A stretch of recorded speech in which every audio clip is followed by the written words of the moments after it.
Mesdames, Messieurs, bonsoir et bienvenue dans cette grande édition sur Congo 26 Télévision. Au sommaire de ce jour, titre tout de suite, le développement.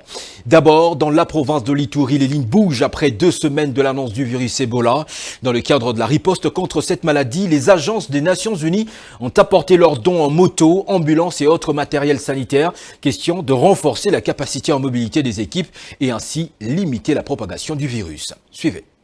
L'urgence sanitaire déclarée en Ituri à la suite de l'apparition du virus Ebola nécessite une réponse urgente et robuste. Pour y faire face, les agences du système des Nations Unies, notamment l'Organisation mondiale de la santé OMS, l'UNICEF ainsi que l'UNFPA, se mobilisent davantage afin de renforcer le mécanisme de riposte dans la province de l'Ituri. Ce lundi 25 mai, près de 100 motos, une ambulance ainsi que plusieurs kits ont été remis au gouverneur de province, le lieutenant-général Luboya Kashamadjouni, afin de faciliter les déplacements des équipes de riposte sur le terrain.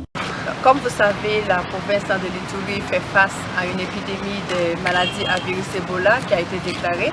Donc notre présence ici, c'est pour montrer notre solidarité au gouvernement de l'Ituri, donc pour de manière à mettre en place une riposte robuste pour la protection de la communauté. Pendant ce temps, un travail d'évaluation de la situation se poursuit en vue d'apporter des réponses appropriées et d'étouffer la propagation de ces virus dévastateurs, a fait savoir la directrice régionale de l'OMS.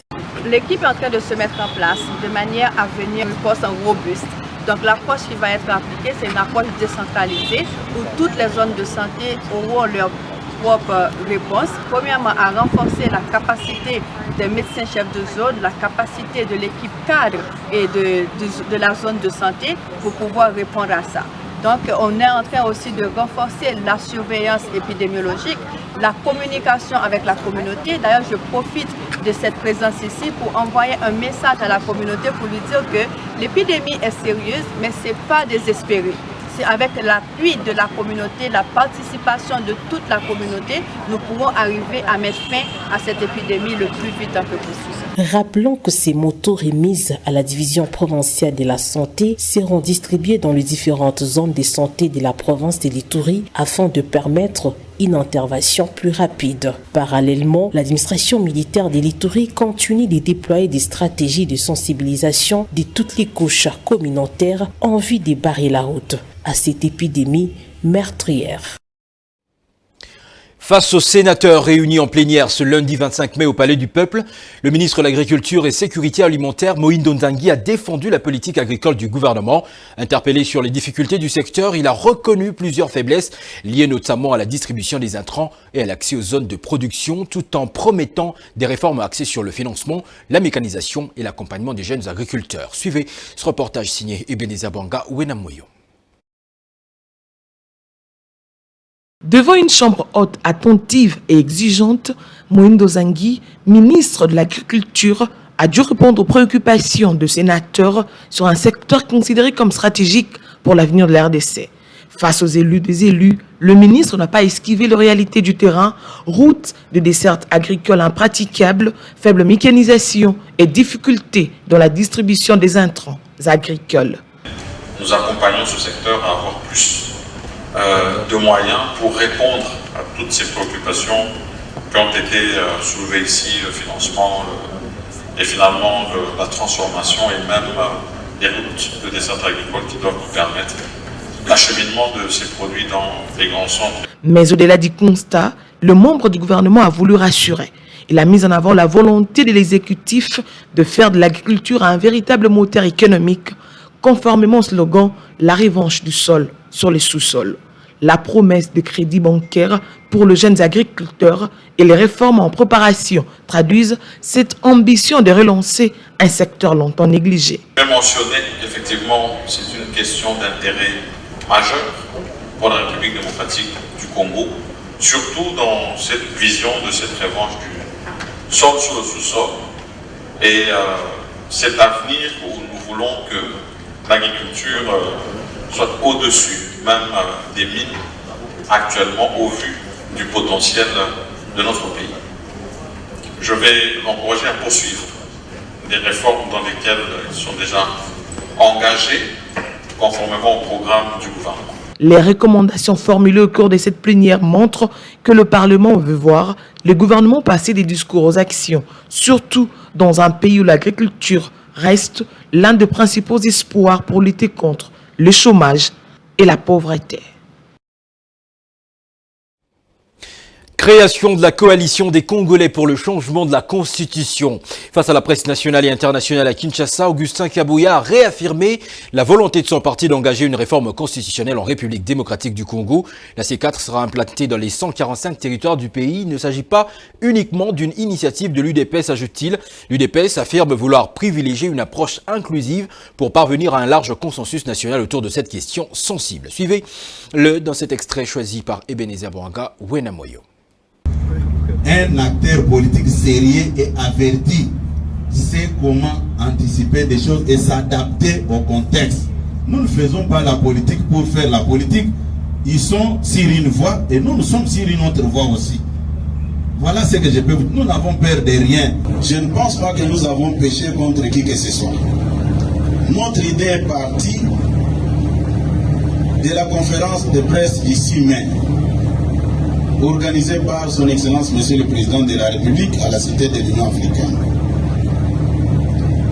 À la fin de sa conférence de presse, il avait dit ceci: je me remets à la disposition de notre peuple.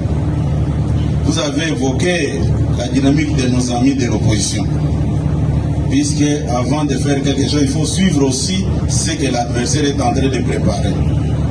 Les jours de la sortie officielle de nos amis au collège Boboto, et aussi, c'était référé à la population, que nous tendons la main à notre peuple de nous accompagner pour qu'on ne touche pas à la Constitution. Allez-vous attendre que le président de la République puisse quitter son bureau de l'Union africaine pour commencer à sensibiliser la population? La réponse est non. Admettons, par erreur,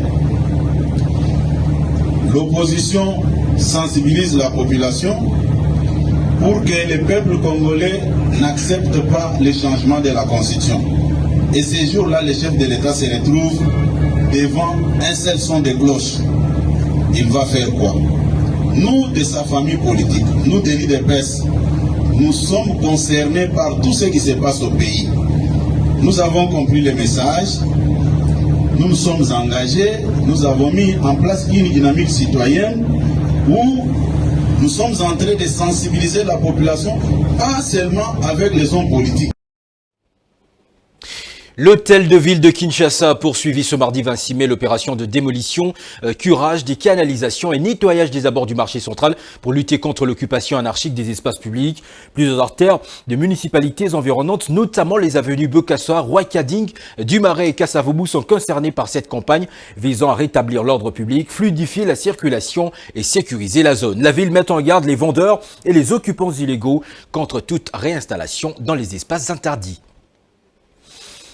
Dans un autre chapitre, chaque année, le cancer du sein frappe des millions de personnes à travers le monde, progressant bien souvent dans l'ombre. Face à ce tueur silencieux, la médecine dispose pourtant d'une arme redoutable à condition d'agir à temps. Comment le repérer? Quels sont les facteurs de risque et les gestes des préventions essentielles? Pour comprendre les enjeux de ce fléau de santé publique, nous avons poussé les portes d'un cabinet médical pour avoir des réponses à ces questions auprès d'un médecin, Peggy Tshisoaka. Selon le docteur Peggy Tshisoaka, les cancers du sein, souvent qualifiés de tueurs silencieux, demeurent une réelle menace pour la santé de la femme.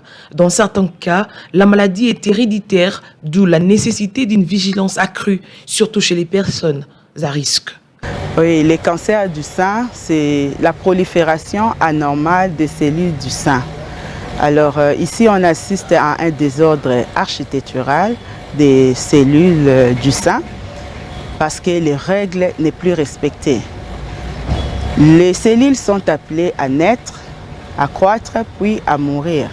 Mais dans les cancers, les cellules ne meurent plus et continuent à se reproduire.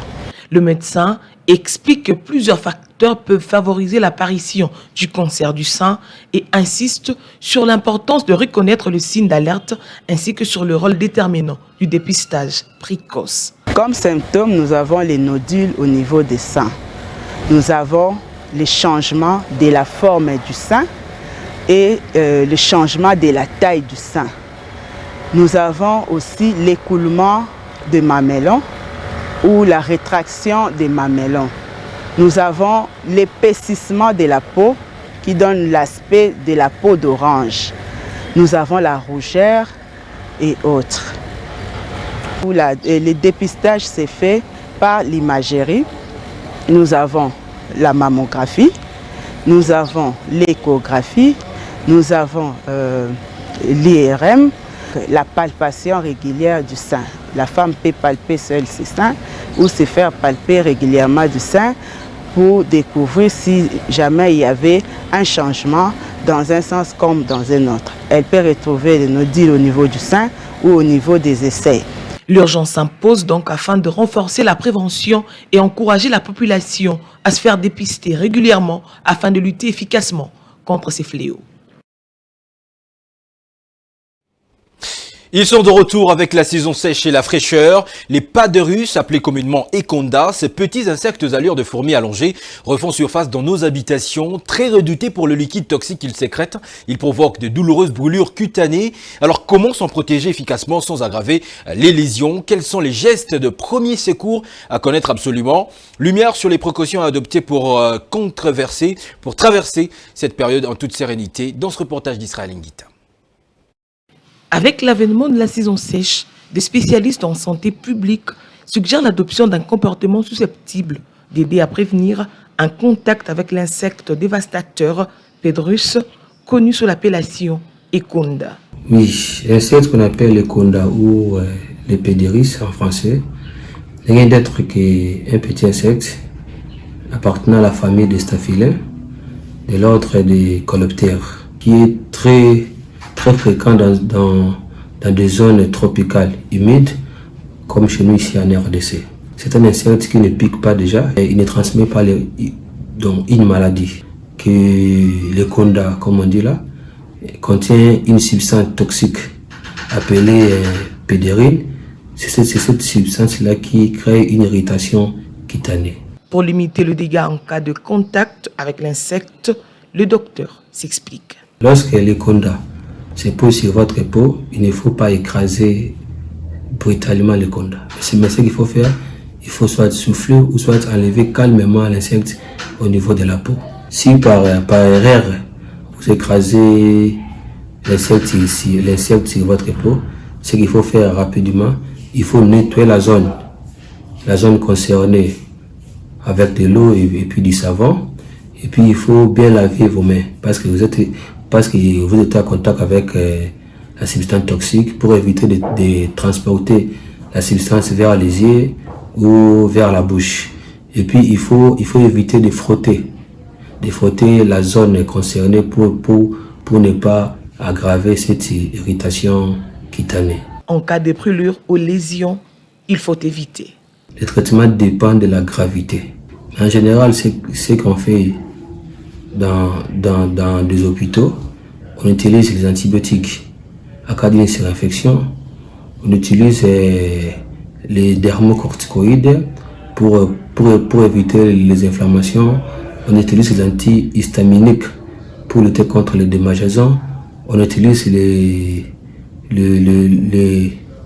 les aseptiques, là déjà j'avais dit, et puis les antalgiques contre les douleurs au niveau de la zone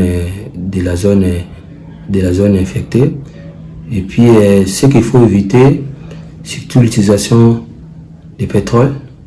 Il ne faut pas utiliser le pétrole, il ne faut pas utiliser de l'eau de javel, il faut éviter d'utiliser le miel, il faut éviter d'utiliser le citron.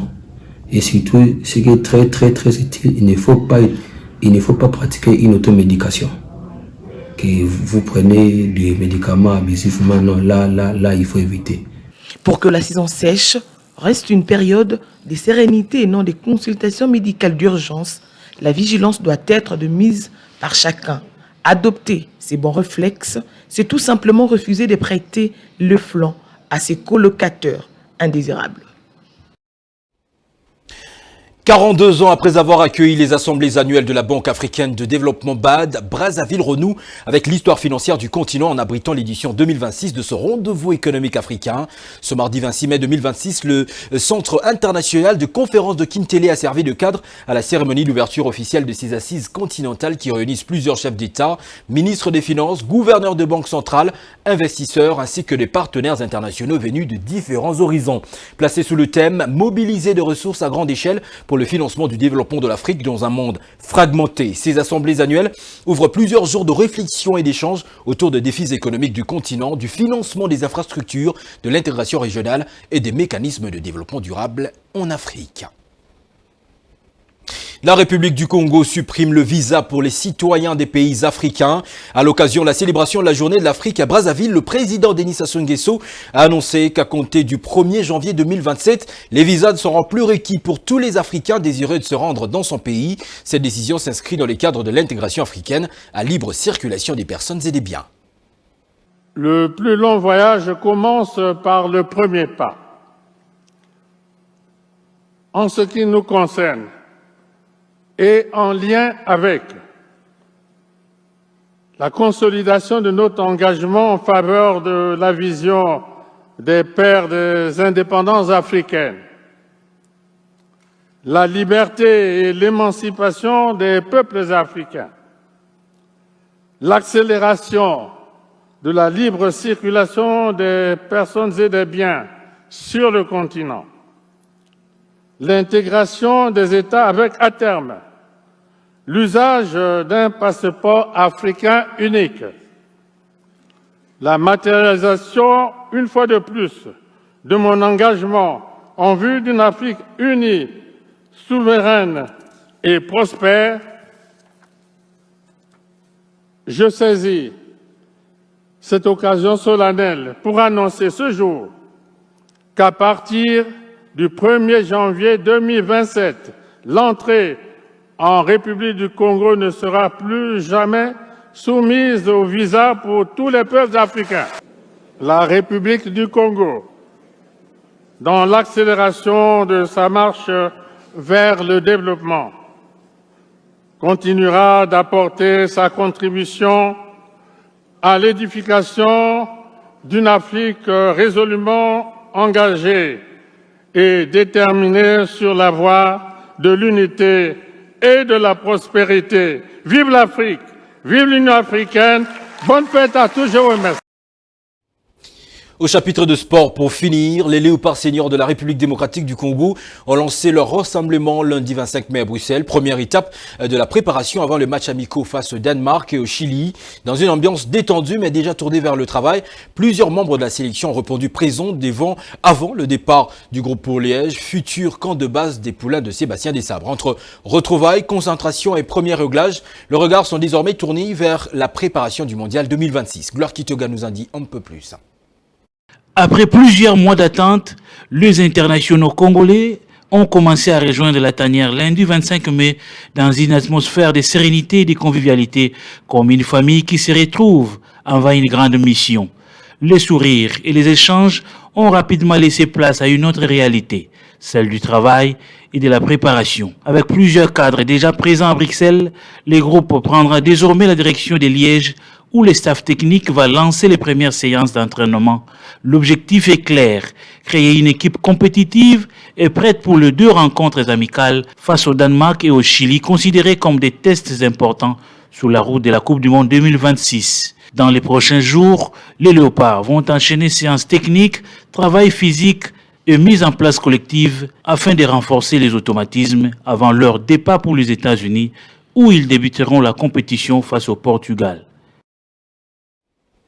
Fin de cette grande édition du journal, je vous rappelle ces grandes lignes. Face à la résurgence d'Ebola en Ituri, la